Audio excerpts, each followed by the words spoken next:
Hello, good morning student. Welcome back with your chemistry teacher Rajkumar Jupa sir. Now today we will study about the Werner theory of the coordination compound. The Werner theory of coordination compound state that the central metal atom has two type of the valencies.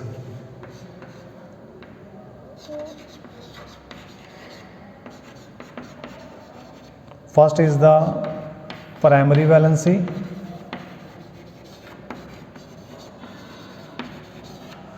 and primary valency is equal to their oxidation state, and it is the ionizable.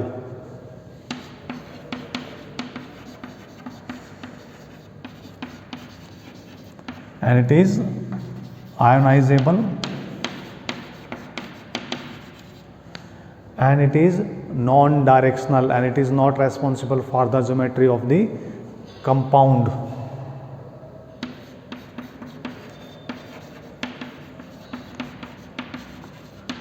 And the secondary valency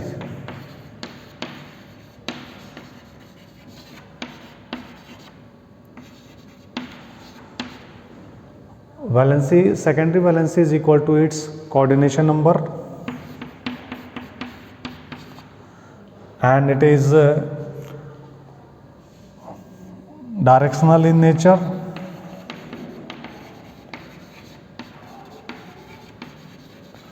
and it is responsible for their geometry.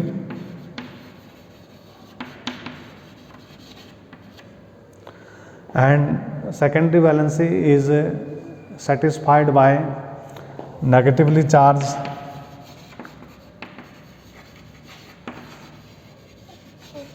and neutral legend. But in case of the primary valency, it is satisfied by negatively charged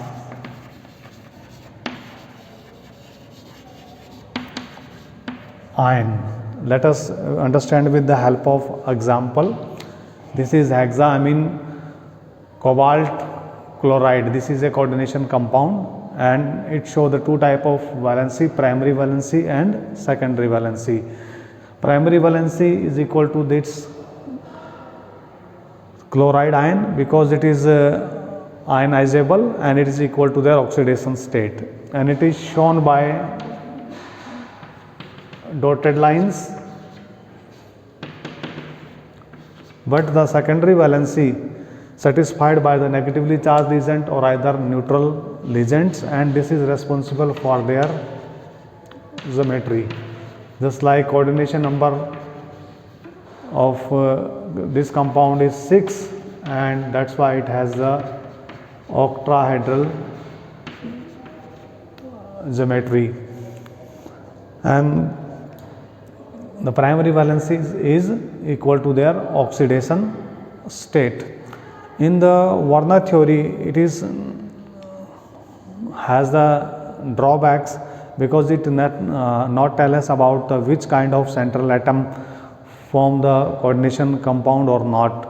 Either all the metal atom form the coordination compound, or there is some specific conditions, and what is the nature of the bonds. And this is the drawbacks of the Werner theory, and it is also not tell us about the definite geometry of the compound. And all these things we will study in our next theory. This is the valence bond theory.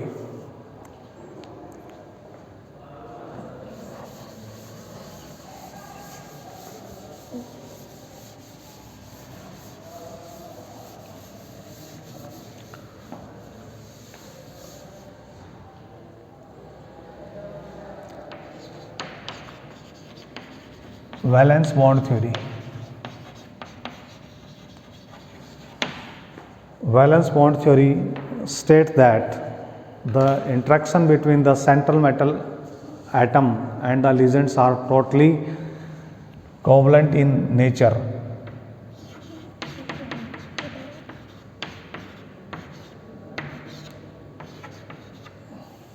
This is their first postulates.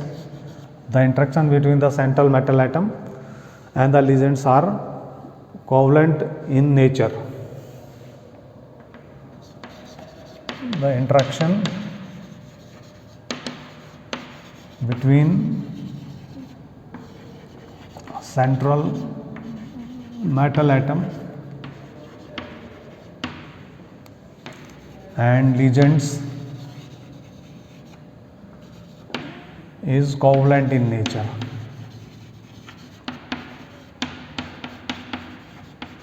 This is their first postulate. Second postulate states that central metal atom provide the empty d orbital and these are of the equivalent energy, and to make them equivalent energy d orbital undergo hybridizations.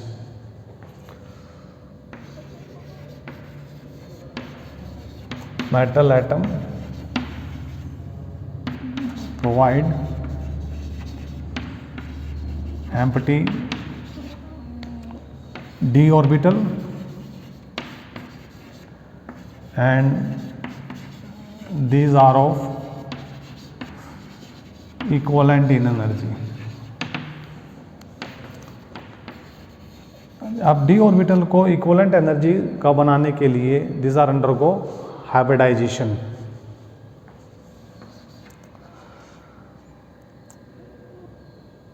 D orbitals undergoes hybridization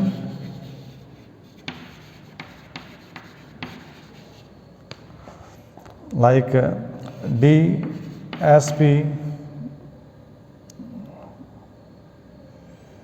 d2sp3 hybridization, sp3d2 hybridization,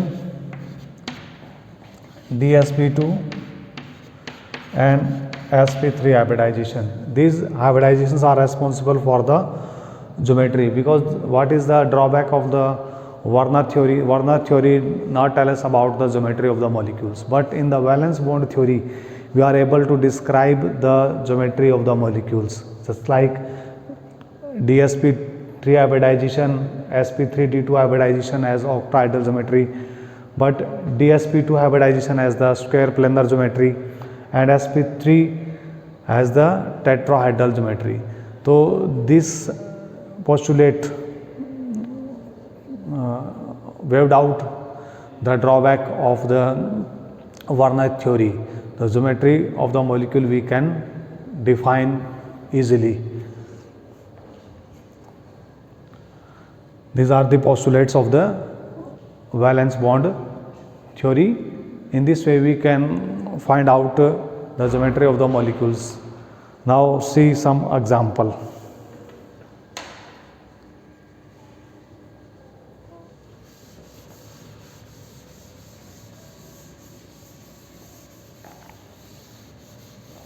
I take the example of chromium, hexaamine chromium,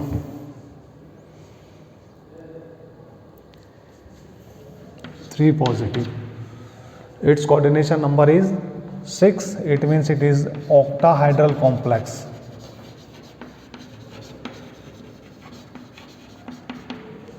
How will you find out it is octahedral complex? Due to its coordination number. This is chromium, atomic number 24. Its electronic configuration is argon 18, 4s2, 4s1 and 3d5. This is their general electronic configuration. What is their oxidation state? Their oxidation state is +3. Now we will form their orbitals in the ground state. Ground state.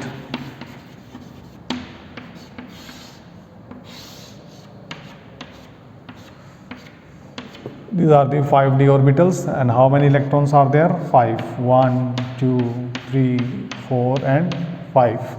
This is 4s orbital,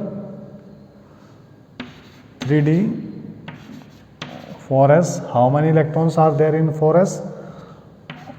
1 electron, and their p orbital, 4p orbital is empty. This is 4p orbital, it is empty. Their oxidation state is +3. Now we will remove the 3 electron. Oxidation state, that is equal to the +3. We will remove 3 electrons, 1, 2, 3.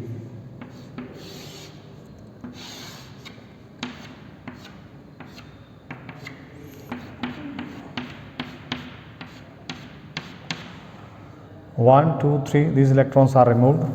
Why we remove the electron? Due to its oxidation state, it lost the 3 electron, because this chromium has the +3 oxidation state, and this oxidation state can be achieved by the loss of the 3 electrons. That's why I removed the 3 electrons, 1, 2, 3, and this is the electronic configuration in the excited state, and their coordination number is 6. It means we require 6 empty orbitals, and that are of the equivalent in energy. 1, 2, 3, 4, 5, 6. Ammonia, this got hybridized to form D2sp3 hybridization, and it gives the octahedral geometry. D2sp3 hybridization, it gives the octahedral geometry, and these 6 orbitals, 1, 2, 3, 4, 5, 6, these are all of the equivalent in energy, and these receive the electron from the ammonia.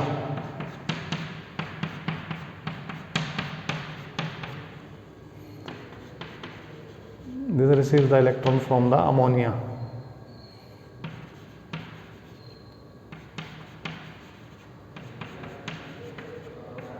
Molecules into the d orbitals, and it form the coordinate bond, and its geometry is octahedral complex.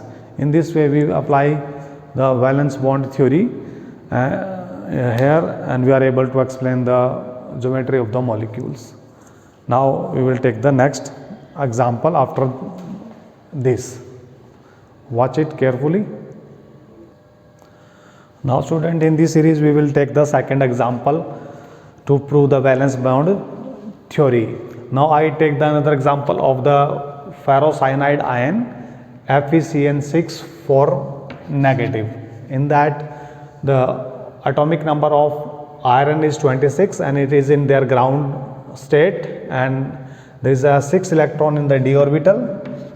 This is 3d, 4s and 4p orbital. There is a 6 electron in the d orbital, 1, 2, 3, 4, 5 and 1, 6, and there is a 2 electrons in the s orbital with the opposite spin. Now what is the oxidation state of iron in that? The oxidation state of iron in that is, we can find out easily. This is x minus 6 is equal to minus 4, x is equal to then minus 4 plus 6. It means it is in +2 oxidation state. In iron is in +2 oxidation state, and it will lose its 2 electrode. This is its primary valency. Now in the excited state,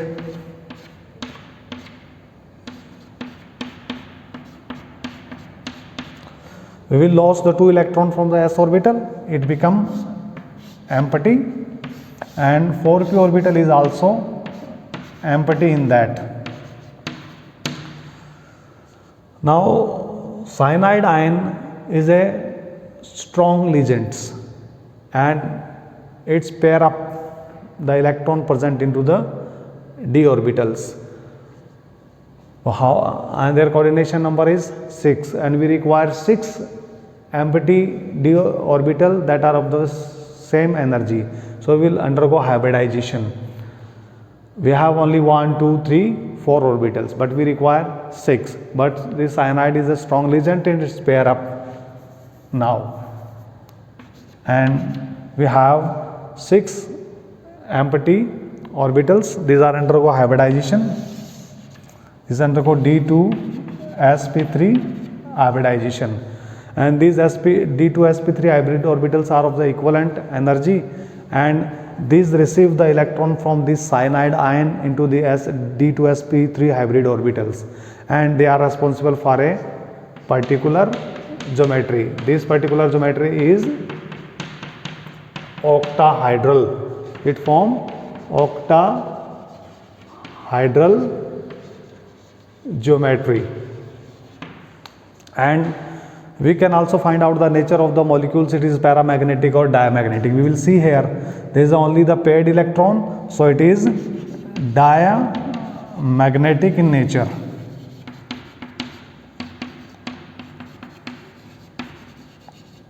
And these are all are covalent interaction between the central metal ion and the ligands. This is our second example in that.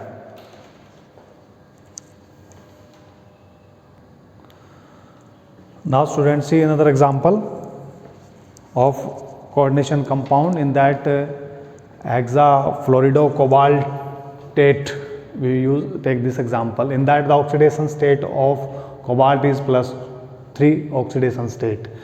Atomic number of cobalt is 27, and its electronic configuration will write here argon 18, 4s2 20, and 3d 7. It means we have the 7 electron in the d orbital.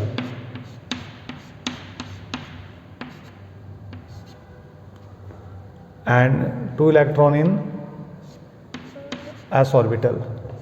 We require 6 empty orbital for preparing this. Now student, in this series we will take the next example of the coordination compound hexafluoridocobalt. In that the oxidation state of cobalt is +3, and its electronic configuration is 4s2 3d 7. There is a 7 electron in the d orbital and 2 electron in the s orbital. Its oxidation state is +3. So we will remove the 3 electrons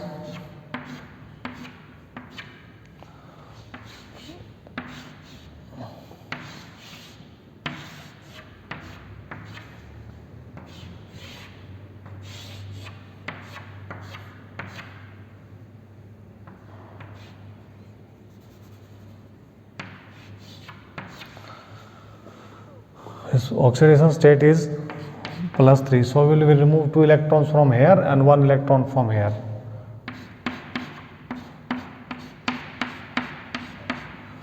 And we have 6 fluorine reagent because its coordination number is 6, and we have to required 6 empty d orbitals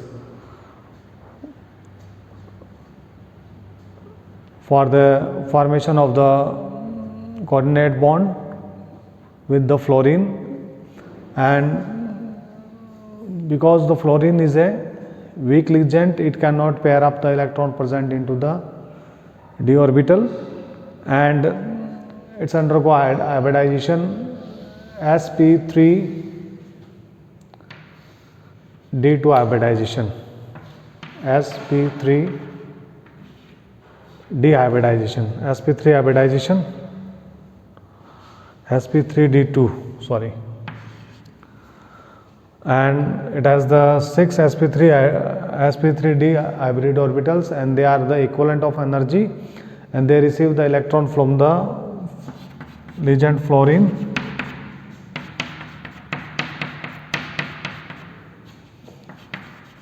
and from the coordinate bond and from the coordination compound. In that it use the outer d orbital. When the ligand use outer d orbital, it is a low spin complex, and when the ligand use inner d orbital for the formation of the coordination bond, and it is the high spin complex.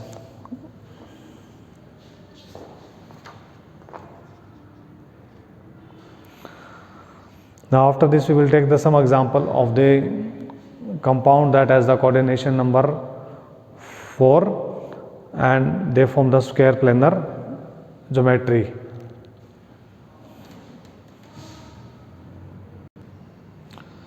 Now student, first we take the example of the tetrahedral complex, in that the coordination number is 4.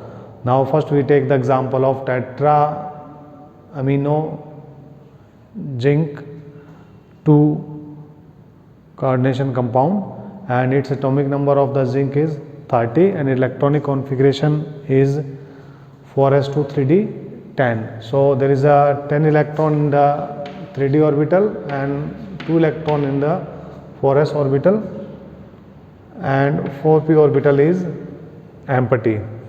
Now there is a coordination number is 4, so we require the 4 empty orbital to form the coordination complex. Now first we find out the oxidation state of this zinc. Oxidation state of the zinc is +2.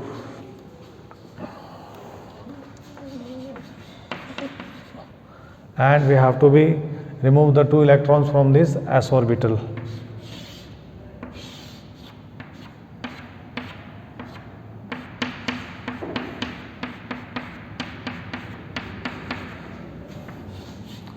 This s orbital is vacant, become empty now due to its oxidation state, and its coordination number is 4. It means we require 4 empty orbitals that are the equivalent in energy, and that can be obtained by the hybridization of s and 3p orbitals.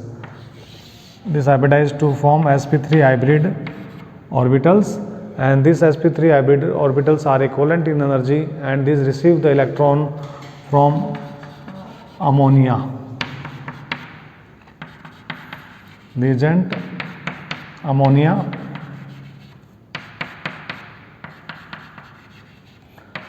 and form the coordinate bond, and they have the tetrahedral geometry. This compound is diamagnetic because all the electrons are pair up. It is diamagnetic in nature.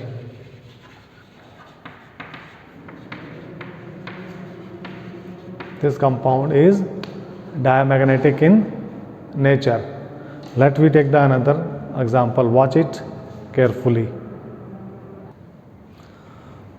Now student, in this we will study the example of square planar complex, and its coordination number is 4. We take the example of tetracyanonickelate 2. Its oxidation state is 2. Now there is a 2 electron in the s orbital and 8 electron in the d orbital.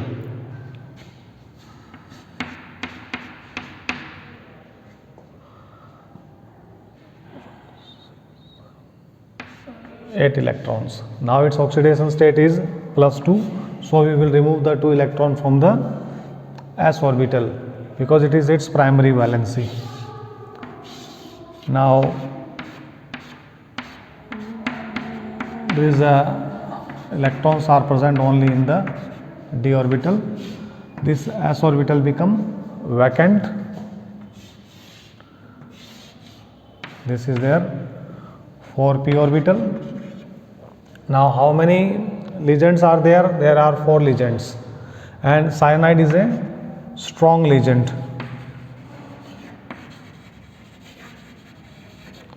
So it's pair up the electron present in the d orbital.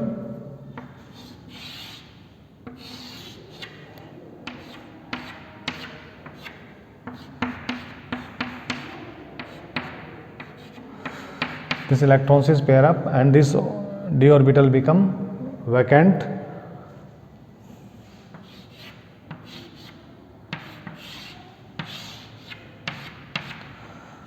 This dsp2 undergo hybridization, and it form dsp2 hybridization.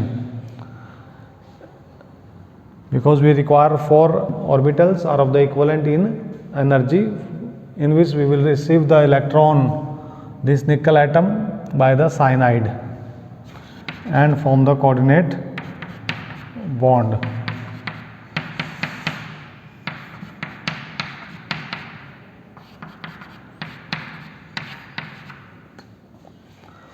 And there is all electrons are paired, so it is diamagnetic in nature.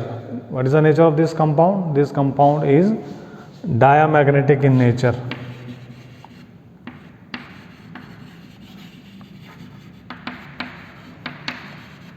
And these are the square planar geometry because it's undergo dsp2 hybridization. Dear students, a number of time I use the sometime outer d orbital and sometime it's will be the we use inner d orbitals. This is the drawback of this valence bond theory. A question is arise why the same element sometime it's use inner d orbital and sometime it's use outer d orbitals. Sometime it form low spin complex and sometime it form the high spin complex. This is the major drawback of the valence bond theory. So we will study here up to this, and the drawback of this theory is removed in the next theory, that is known as the crystal field theory.